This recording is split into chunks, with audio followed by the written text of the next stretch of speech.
जी बहुत बहुत शुक्रिया।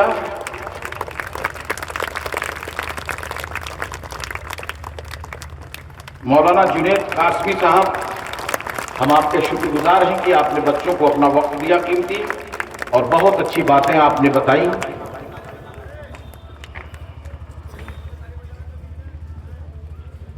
फुरकान मुमताज साहब तशरीफ रखते हैं मोहम्मद असफर आफरीदी से।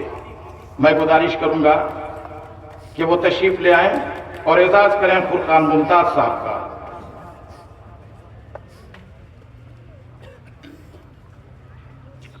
और मोहम्मद ताहा साहब एक शख्स का और एजाज करेंगे।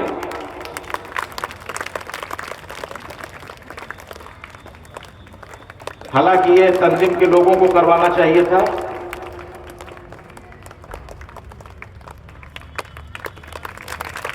मोहम्मद ताहा साहब,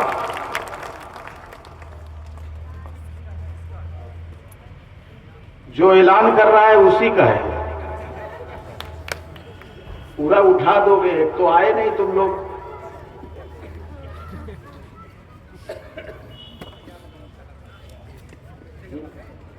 हाँ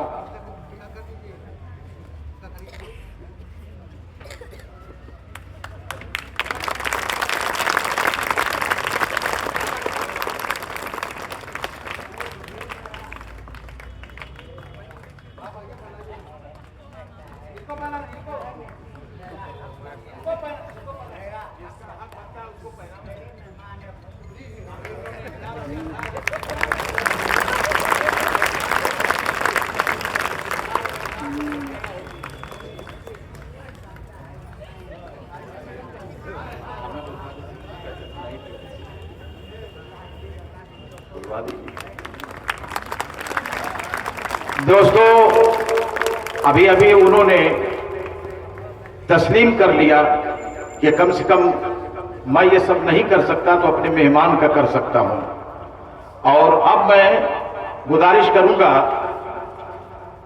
आरिफ अफरोज से कि वो आ जाएं मेरे लिए। अब देखिए इसके बाद क्या होता है। मुफ्ती अशरफ साहब, आप भी तशरीफ ले आ रहे हैं, आइए। बहुत खुशी की बात है कि हमारे साथ आप रहेंगे।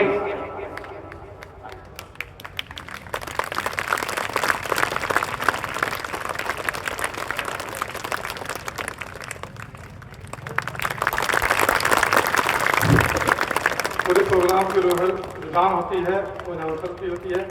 अल्हम्दुलिल्लाह आपसे माशाल्लाह बहुत अच्छी चल रही है। जोरदार तालियों स्वागत कीजिए।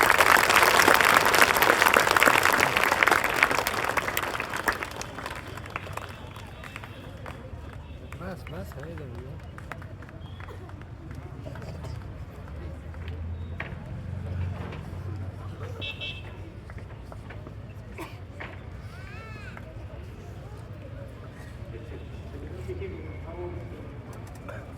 जी, हमारे सरायमीर के चेयरमैन पप्पू पेजर साहब, आज आप पूरा नाम अपना बता दीजिए।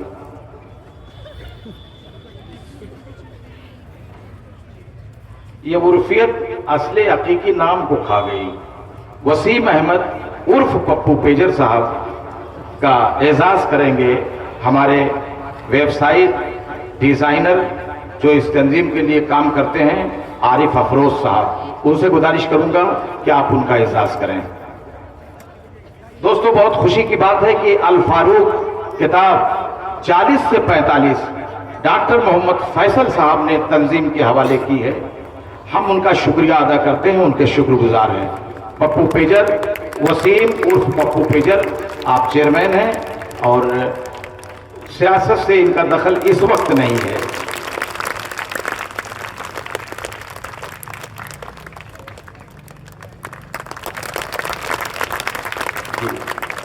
बहुत बहुत मुबारक हो वसीम अहमद साहब आपको। आप तशरीफ रखिए। अब इसी कड़ी में हम चाहेंगे कि सरफराज नवाज साहब कुछ रोशनी डालें आज के प्रोग्राम में।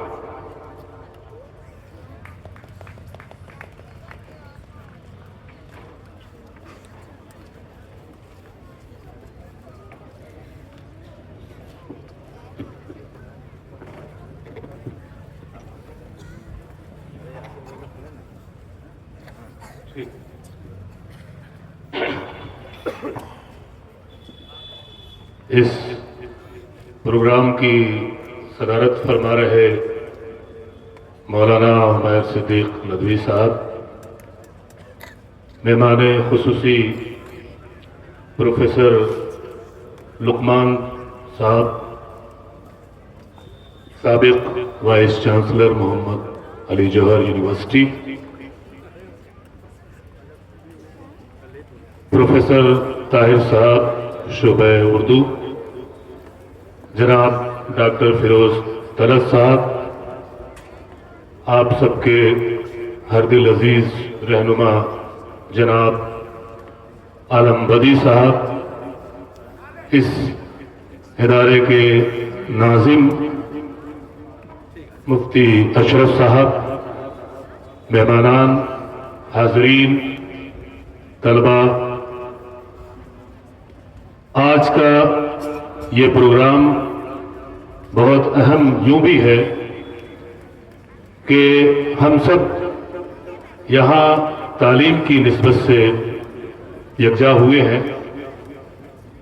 तालीम की अहमियत से किसको इनकार है, और हम जिस मसलक के मानने वाले हैं, हम जिस दीन से हमारा ताल्लुक़ है, उसकी बुनियाद ही तालीम है। जो पहला लफ्ज़ इंसानों की रहनुमाई के लिए अल्लाह की तरफ से आया वो इक़रा है, और जब कलामे इलाही बंदे के सीने पर नाजिल हुआ तो बंदे का सीना मुनव्वर हो गया, और वहां से जो इल्म की रोशनी फूटी वो तमाम दुनिया में बिखर गई और जहालत दूर हुई। बिलाशुबहा ये इल्म अगर न हो तो हम यूं ही तारीकियों में भटकते रहेंगे और जवाल और पस्ती की तरफ जाते रहेंगे। अल्लामा इकबाल ने क्या खूब कहा कि तुझे किताब से मुमकिन नहीं फराक के तू, तुझे किताब से मुमकिन नहीं फराक के तू, किताब खां है मगर साहबे किताब नहीं, खुदा तुझे किसी तूफान से आशना कर दे कि तेरे बहर की मौजों में इज़्तिराब नहीं। तो ये कौन से तूफान की बात की जा रही है?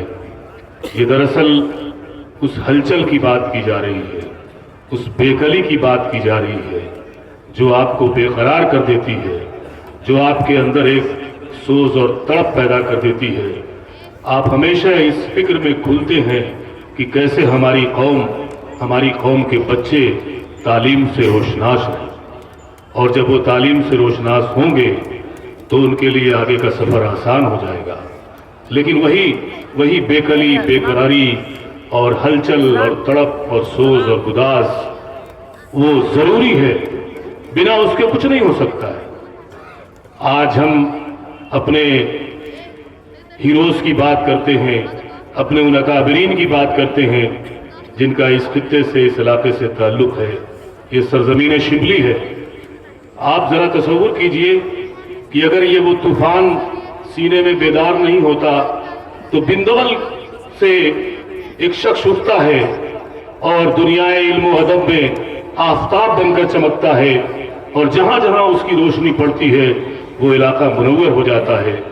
आज आप इतने बड़ी इल्मी शख्सियत, आपको फख्र होना चाहिए, यहाँ के तमाम लोगों पर, तमाम लोगों को फख्र होना चाहिए इस बात का। ये नकाबरीन की बरकत है कि जो हम कह रहे हैं कि यहाँ का कोई भी गांव हो, कोई भी इलाका हो, वहाँ ऐसा नहीं कि कोई मदरसा न हो, कोई भी तालीमी दरसगाह न हो जहाँ पर बच्चों की तरबियत न की जाती हो। और बहुत से लोग जिनकी खिदमात भी पेश रहते हैं अपनी खिदमात देने के लिए, चाहे वो माशी मदद की जरूरत हो, किसी भी तरह से वो आगे बढ़ते हैं। उनके अंदर भी वही जज्बा है।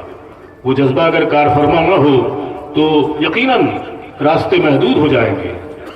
आज आप शिबली कॉलेज के बगल में आप देखते हैं दारुल मुसन्नफीन, वो उनका खानदानी बाग था, उनकी कोठी थी शिबली साहब की, जो उन्होंने वक्फ कर दी तालीम के लिए। उनका ख्याल था कि एक मुसन्निफों का एक घर होना चाहिए, दारुल मुसन्निफीन शिबली एकेडमी। आप उनकी खिदमात को देख लीजिए। तो कोई भी एक ऐसा आदमी उठता है जो उस बेदारी का सबूत देता है और दुनिया के लिए वो मिशले राह बनकर रह जाता है। बहुत सी बातें की गई कि आज कंपटीशन का दौर है, मुकाबले का दौर है, हर मैदान में चैलेंजेस हैं, बिलाशुबा हैं, लेकिन हमें इस बात को भी जहन में रखना होगा कि हमें बुनियाद की तरफ जाने की भी जरूरत है।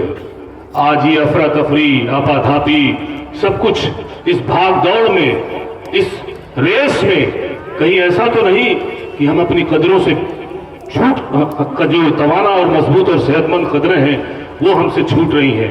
कहीं इस भाग दौड़ में हम बुनियादों से तो दूर नहीं चले जा रहे हैं जिस पर एक मुस्तहकम इमारत खड़ी होती है। और वो बुनियादी बातें वही हैं जिसका दर्स तमाम लोग देते रहे हैं, शुरू से देते रहे हैं कि वो एक शेर है कि दर्द दिल के वास्ते पैदा किया इंसान को, दर्द दिल के वास्ते पैदा किया इंसान को, वरना ताआत के लिए कुछ कम न थे करोबियां। ये कहा गया। या ब्रिज नारायण चकबस्त कहते हैं कि दर्द दिल पासे वफा जज्बे ईमा होना, आदमियत है यही और यही इंसान होना। दर्द दिल पासे वफा जज्बे ईमा होना, आदमियत है यही और यही इंसान होना। और गालिब ने कहा आप इसको आसान न समझें, आदमी से इंसान होने का सफर आसान नहीं है, बड़ा दुश्वार सफर है। गालिब ने कहा था कि बस के दुश्वार है हर काम का आसान होना, आदमी को भी मुयस्सर नहीं इंसान होना। तो ये जरूरत इस बात की है कि हम इंसानियत का भी सफर करें और इसके लिए जो हमारी बुनियादी इब्तिदाई दर्सगाह है वो हमारे घर है और ख़वातीन का किरदार इसमें बड़ा नुमाया है।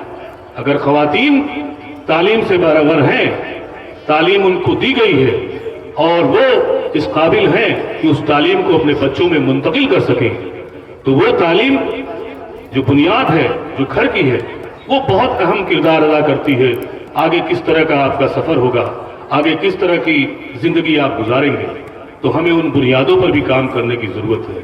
अगर वो बुनियाद मजबूत होगी तो दुनिया का बड़े से बड़ा चैलेंज आप हंसते खेलते हुए फेस कर ले जाएंगे, उसका मुकाबला कर ले जाएंगे और जो आपकी सलाहियतें हैं वो दुनिया के सामने आएंगी, उसको कोई रोक नहीं सकता। और इस अंधाधुंध मेरे कहने का मकसद यही है कि हम इन सारी चीज़ों में हिस्सा लें, लेकिन हम उन कदरों को बिल्कुल न भूलें जो हमारी बुनियादी कदरें हैं, जो हमें दीन से मिली हुई हैं। दीन ने कभी तफरीक नहीं की दुनियावी और दीनी तालीम की। दीन, मैंने जब अर्ज किया कि दीन तो खुद ही, तालीम तो दीन की बुनियाद है। और जब हम वो तालीम इब्तदाई सतह पर जब आगही बनती है, आगही के बाद इरफान की मंजिलों तक पहुंचती है, तो आप जरा देखें कि क्या क्या कारनामे अंजाम होते हैं। एक तनहा शख्स क्या क्या कारनामे अंजाम कर देता है। आज दौर नामसाद हालात हैं, दौर अच्छा नहीं है, लेकिन आज हमें जरूरत है एक सरसैयद की, एक शिबली की। और मुझे यकीन है कि वो सरसैयद, वो शिबली इसी जमीन से फिर पैदा होंगे, क्योंकि हम उसके जानशीन हैं। हम लोगों ने उन अकाबरीन के से फैज हासिल किया है, तो कैसे ये मुमकिन नहीं है कि वो सिलसिला कायम दायम न रहे, वो सिलसिला चलता रहेगा। मैं चाहता हूँ बच्चे यहाँ मौजूद हैं, सीमाब अकबर आबादी की जो एक नज़्म है वो यहाँ पेश कर देना मुनासिब होगा। बड़ी ही सबक आमोज नज़्म है और बड़ी ही मौके की मुनासिबत से है, तो मैं वो पेश करता हूँ। ये इस नज़्म का उन्वान है तालीमी पैगाम, सीमाब अकबर आबादी की नज़्म है। ऐ अहले वतन जाने वतन बन के दिखा दो, अब खाक के जर्रों को भी इंसान बना दो। इंसान वो है इल्म की जिसमें हो तजल्ली, हैवान को कभी इल्म मिला हो तो बता दो। खुद भी पढ़ो बनने के लिए आलिमो कामिल, अनपढ़ कोई मिल जाए तो उसको भी पढ़ा दो। हो इल्म तो फिर क्या नहीं इम्कान में तुम्हारे, तुम चाहो तो जंगल को भी गुलजार बना दो। हो इल्म तो कतरों से उबल सकते हैं दरिया, तुम चाहो तो जर्रे को भी सूरज से मिला दो। बेइल्म को हक ही नहीं रहने का जहां में, जैसे तने बेरूह जला दो कि दबा दो। बेइल्म का जीना भी है एक किस्म का मरना, बहरों को भी सीमात का पैगाम सुना दो। बहुत बहुत शुक्रिया। डॉक्टर साहब ने बहुत